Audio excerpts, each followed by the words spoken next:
Good morning student. Class 8 SSC में हमारी civics की बुक का थर्ड लेसन चल रहा था, जिसका नाम था हमें संसद क्यों चाहिए। हमने अपने लास्ट लेक्चर को शुरू किया था इस लेसन को, जिसमें हमने देखा था कि संसद क्या होती है। संसद को हमने बताया भारतीय लोकतंत्र का सबसे महत्वपूर्ण प्रतीक और संविधान का केंद्र तत्व। ठीक है, इसमें हमने एक टॉपिक डिस्कशन किया कि लोगों को फैसला क्यों लेना चाहिए। इसमें हमने बताया कि हमारे देश जो है वो लोकतांत्रिक सरकार है, यहाँ पे लोकतांत्रिक देश कहा गया है।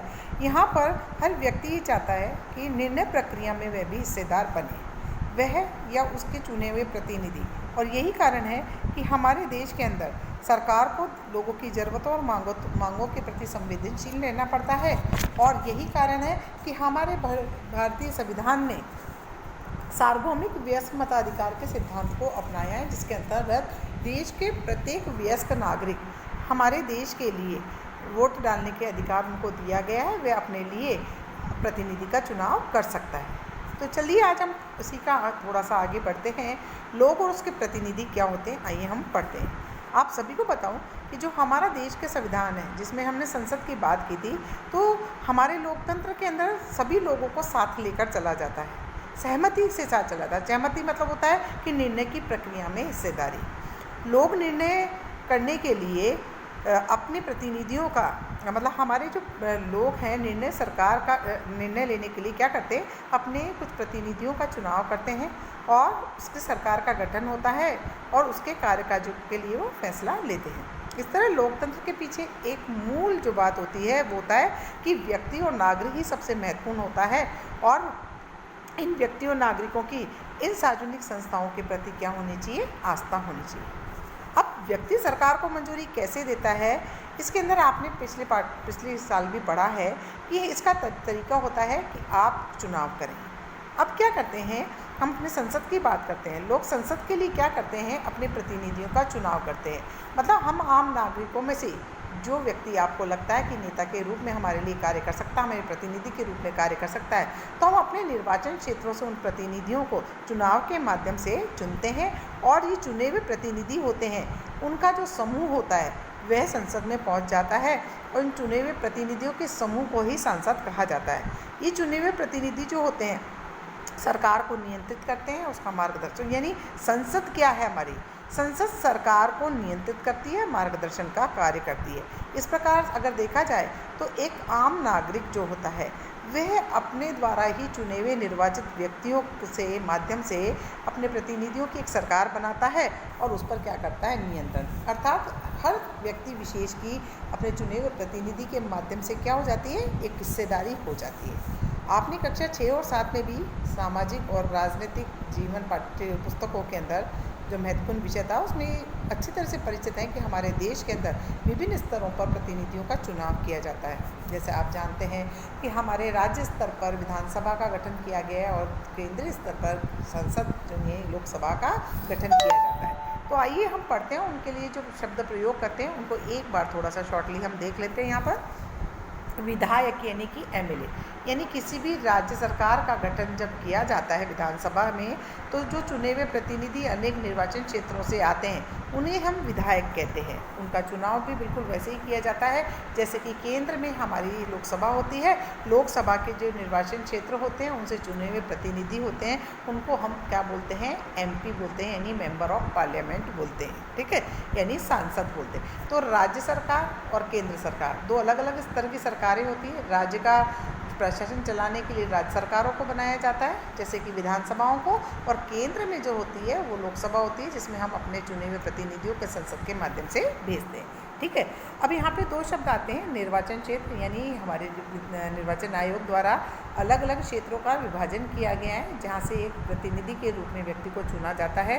प्रतिनिधित्व किसका करता है, हम नागरिकों का। हम नागरिकों द्वारा अपने मतों का प्रयोग करके ही अब हम एक व्यक्ति को चुनते हैं जो कि हमारी ओर से हमारा प्रतिनिधित्व करते हैं। ठीक है, तो राज्यसभा और लोकसभा में क्या फ़र्क होता है, तो बता दूं, राज्यसभा जो होती है वो राज्य का प्रशासन संभालती है और लोकसभा होती है वो देश का प्रशासन संभालती है। ठीक है, यहाँ पर कुछ बताया है कि काम बताए गए हैं कि आपसे पूछा गया है ये राज्य सरकार करती है, केंद्र सरकार। तो चलते हैं पढ़ते हैं।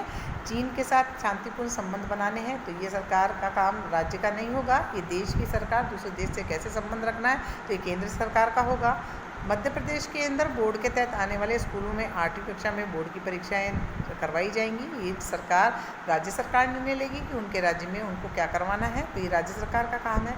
अजमेर और मैसूर के बीच नई रेलगाड़ी, क्योंकि एक राज्य से दूसरे राज्य की बात है, तो यहाँ पर केंद्र सरकार द्वारा एक निर्णय लिया जाएगा। 1000 रुपये का नोट नया जारी करना है, इन्हें करना, ये केंद्र सरकार द्वारा ले जाए। इस तरीके से आप लोगों ने ये पढ़ा है। और हम आपको एक और चीज़ बता देते हैं। चलिए, हम यहाँ पर जो दृश्य देख रहे हैं, ये दृश्य जो है आप आसानी से आप देखिए, ये हमारे संसद का है। संसद के अंदर का सीन दिया गया है, जहाँ पर हमारे सांसद जो चुनकर जाते हैं वो बैठते हैं, और बीच में जो सेंटर में आपको जगह दिखाई गई है, ये हमारे लोकसभा अध्यक्ष की होती है, जो पूरी लोकसभा का संचालन करता है। भारतीय संसद में एक छोटी सी चीज़ है, जो 3 महत्वपूर्ण बातें हैं जो हम यहाँ पर डिस्कशन कर लेते हैं। बच्चों, आप ध्यानपूर्वक देखेंगे तो हमारी भारतीय संसद जो देश की सर्वोच्च कानून निर्माता संस्था होती है, इसके 2 सदन होते हैं। एक तो होता है लोकसभा, एक होती है राज्यसभा। राज्यसभा में हमारे देश के अंदर टोटल मिलाकर 245 सदस्य होते हैं, जिसके अंदर मैं आपको बता दूं 233 सदस्य हैं जो अलग राज्यों से चुनकर आते हैं, और 12 सदस्य जो होते हैं हमारे राष्ट्रपति द्वारा मनोनीत किए जाते हैं। और इसका जो सभापति होता है वो हमारे देश का उपराष्ट्रपति होता है। दूसरी होती है हमारी लोकसभा, जिसके अंदर कुल सदस्यों की संख्या 545 होती है। उस 545 में से 243 तो हैं जो अलग अलग निर्वाचन क्षेत्र से चुन के आते हैं, और 2 सदस्य जो होते हैं राष्ट्रपति द्वारा मनोनीत किए जाते हैं। और हमारी जो लोकसभा होती है उसकी अध्यक्षता लोकसभा अध्यक्ष करते हैं, जो हमारे चुने हुए प्रतिनिधियों में से ही कोई चुना जाता है। आगे चलते हैं, संसद की भूमिका के बारे में हम पढ़ते हैं। सबसे पहली चीज़ तो आप समझ लीजिए, जो हमारा देश है, जो लोकतांत्रिक देश है, तो ये भारतीय संसद में भारत की आस्था का प्रतीक कहा गया है भारतीय संसद लोकतंत्र के सिद्धांतों को। ठीक है, तो ये सिद्धांत क्या करते हैं, निर्णय प्रक्रिया में जनता की हिस्सेदारी और सहमति पर आधारित शासन को स्पष्ट करते हैं। सीधी सीधी बात बोले तो हमारी जो शासन व्यवस्था है उसकी संपूर्ण शक्तियाँ जो होती है वो संसद के पास होती है। संसद के पास होती है, और संसद कौन होती है, क्योंकि ये जनता का प्रतिनिधित्व करती है, यानी हमारे चुने हुए प्रतिनिधि का समूह ही संसद का निर्माण करता है, इसलिए इनके पास शक्तियाँ होती है, तो जो जनता का प्रतिनिधित्व करती है। लोकसभा में हर वर्ष तो चुनाव नहीं होते हैं, जैसे कि हमने देखा था कि राज्यसभाओं में, यानी राज्य के विधानसभा चुनाव 5 साल में होते हैं, बिल्कुल एग्जैक्टली वैसे ही लोकसभा के चुनाव भी हैं, राज्य सरकार की तरह ही कराए जाते हैं, राज्य विधानसभाओं की तरह 5 साल में ही एक बार कराए जाते हैं। और बहुत सारे हमारे निर्वाचन क्षेत्र जो हैं वो अलग अलग बांटे गए हैं। मैंने अभी आपको बताया था कि 543 निर्वाचन क्षेत्र हैं, जहां से आपके मताधिकार के प्रयोग से चुने हुए प्रतिनिधि संसद में आते हैं। ठीक है, एक व्यक्ति को एक निर्वाचन क्षेत्र से चुनकर भेजा जाता है। इस तरीके से 543 व्यक्ति अलग अलग निर्वाचन क्षेत्रों से चुनकर संसद में आते हैं। यहाँ पर मैं बताती हूँ कि संसद के अंदर कौन सा समूह संसद का संचालन करता है उसके बारे में स्पष्ट करते हैं। जब हमारे यहाँ अपने निर्वाचन क्षेत्र से हमारे देश के अंदर विभिन्न प्रकार के राजनीतिक दल हैं, इन दलों ने अपनी ओर से अपने प्रतिनिधित्व के रूप में हर निर्वाचन क्षेत्र में से अपना उम्मीदवार उतारा जाता है। उम्मीदवार जो कि योग्यता रखता है चुनाव लड़ने की, जो हमारे निर्वाचन आयोग ने तय की है। ये राजनीतिक दल जैसे कि भारतीय जनता पार्टी हो सकती है, भारतीय कांग्रेस पार्टी, राष्ट्रीय कांग्रेस पार्टी हो सकती है, कम्युनिस्ट पार्टी हो सकती है। ऐसे ही हमारे कई क्षेत्रीय दल भी हैं जो अपना इसके अंदर महत्वपूर्ण भूमिका निभाते हैं। क्षेत्रीय दल जो भूमिका निभाते हैं उनके बारे में मैं आपको बता देती हूँ कि जैसे कि हमारे साउथ के अंदर बात करते हैं, तो जैसे वहाँ पर आपने देखा होगा ऑल इंडिया AIADMK होती है, ऑल इंडिया अन्ना द्रमुक पार्टी होती है, दमीन मुन्नेत कड़गम होती है। इसके अलावा आपने जम्मू कश्मीर में कश्मीर कांग्रेस होती है। केरला के अंदर भी अलग पार्टी, मुस्लिम लीग अलग पार्टी है, तेलुगु देशम अलग पार्टी है। आजकल तृणमूल कांग्रेस जो पश्चिम बंगाल के अंदर एक नई पार्टी बनाई गई है। इस तरह कई प्रकार के हमारे क्षेत्रीय राष्ट्रीय दल है जो अपने अपने निर्वाचन क्षेत्रों से अपने प्रतिनिधियों को उतारते हैं। इनके मध्य चुनाव लड़ा जाता है। चुनाव लड़कर प्रत्येक निर्वाचन क्षेत्र से एक सदस्य चुनकर आता है, जिसे कि हम क्या कहते हैं, सांसद कहते हैं। संसद सदस्य या सांसद कहते हैं, मेंबर ऑफ पार्लियामेंट MP शब्द का प्रयोग हम करते हैं। इन सांसदों को मिलाकर संसद का निर्माण किया जाता है।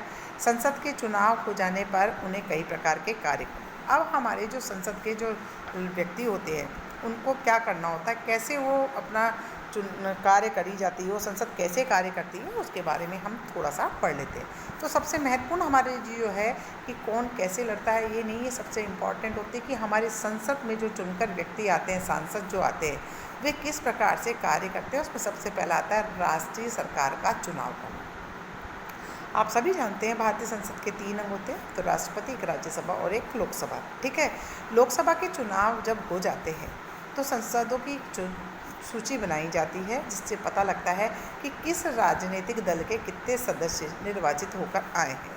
हमारे देश के अंदर मैंने अभी बताया था कि 545 टोटल निर्वाचित सदस्य होते हैं, जिसमें से 543 निर्वाचित होकर आते हैं, 2 मनोनीत सदस्य होते हैं।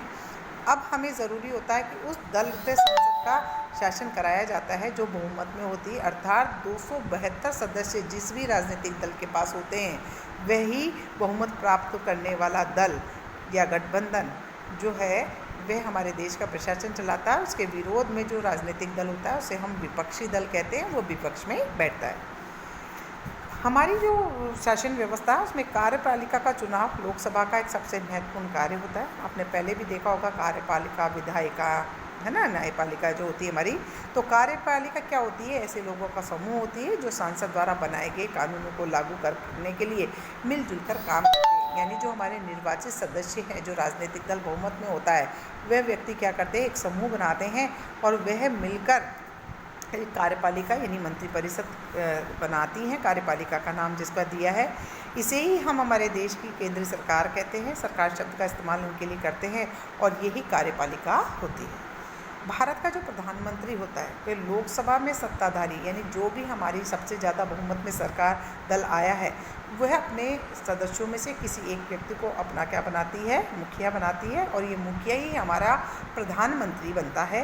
प्रधानमंत्री अपने दल में से, सांसदों में से अनेक मंत्रियों का चुनाव करता है जो प्रधानमंत्री के फैसलों को लागू करते हैं। प्रधानमंत्री अपने कार्यों का निष्पादन करने के लिए अलग अलग विभाग निर्मित करते हैं और विभागों के लिए अपने मंत्रियों में से व्यक्तियों को चुनता है। जैसे कि हमारा स्वास्थ्य विभाग है, शिक्षा विभाग है, वित्त विभाग है, रक्षा विभाग है, ये सब सरकारी काम है, इनका जिम्मा इन मंत्रियों द्वारा लिया जाता है और ये जनता के प्रति उत्तरदायी होते हैं। हम ही अगर हमारे भारत की बात करते हैं तो हमने देख रहे हैं कि काफ़ी सालों से हमारे भारत में किसी भी राजनीतिक दल को बहुमत नहीं मिल पा रहा है। इसीलिए हमारे जो सरकार है बनाने के लिए, सरकार बनाने के लिए जो बहुमत का आंकड़ा चाहिए होता है, तो राजनीतिक दल क्या करते हैं, मिलजुल कर एक गठबंधन की सरकार तय करते हैं। यानी अनेक राजनीतिक दल आपस में मिल जाते हैं, गठजोड़ करते हैं, इसीलिए हमारे बहुदलीय सरकार रहती है जिसको हम गठबंधन की सरकार भी कहते हैं। और ये सब मिलकर साझा मुद्दों पर क्या करती है, काम करती है। नेक्स्ट जो हम चल रहे हैं, यहाँ पर हमने अपने संसद के जो ब्लॉक हैं, केंद्रीय सचिवालय की 2 इमारतों को बताया है, जिसमें नॉर्थ ब्लॉक और साउथ ब्लॉक के बारे में बताया गया। इसका निर्माण 1930 के अंतर्गत किया गया था। जो बाईं और साउथ ब्लॉक का चित्र दिखाया है, इसमें प्रधानमंत्री कार्यालय, रक्षा मंत्रालय और विदेश मंत्रालय है, और जबकि बाईं और जो नॉर्थ ब्लॉक दिखाया है इसमें हमारा फाइनेंस डिपार्टमेंट और हमारा होम मिनिस्ट्री जो है यहाँ पर है ना। अब आता है राज्यसभा के बारे में पढ़ लेते हैं थोड़ा। राज्यसभा मुख्य रूप से देश के राज्यों के प्रतिनिधित्व के रूप में कार्य करती है। राज्यसभा में कोई भी कानून बनाने का प्रस्ताव पेश कर सकती है। किसी विधेयक को कानून के रूप में लागू करने के लिए ज़रूरी होता है कि उसे राज्यसभा से जरूर से मंजूरी मिले। अगर राज्यसभा मंजूरी देती है तभी विधेयक कानून बन सकता है। इस प्रकार राज्यसभा की भी बहुत महत्वपूर्ण भूमिका हमारे देश में होती है। संसद का ये सदन लोकसभा द्वारा पारित किए गए जितने भी कानून हैं उनकी समीक्षा करता है। अगर ज़रूरत होती है तो उसमें संशोधन करने की तो उसमें संशोधन भी करता है। हमारे राज्यसभा के जो सदस्य हैं उनका चुनाव राज्यों की विधानसभा के निर्वाचित सदस्य करते हैं और उनकी संख्या 233 है और 12 सदस्य जो हैं राष्ट्रपति की ओर से मनोनीत किए जाते हैं। इस प्रकार से कुल मिलाकर राज्यसभा में हमारे 245 सदस्य हैं। तो आज हमने हमारी जो संसद है उसके कार्यों का पहला कार्य पढ़ा, राष्ट्रीय सरकार का चुनाव करना। कल हम पढ़ेंगे सरकार को नियंत्रित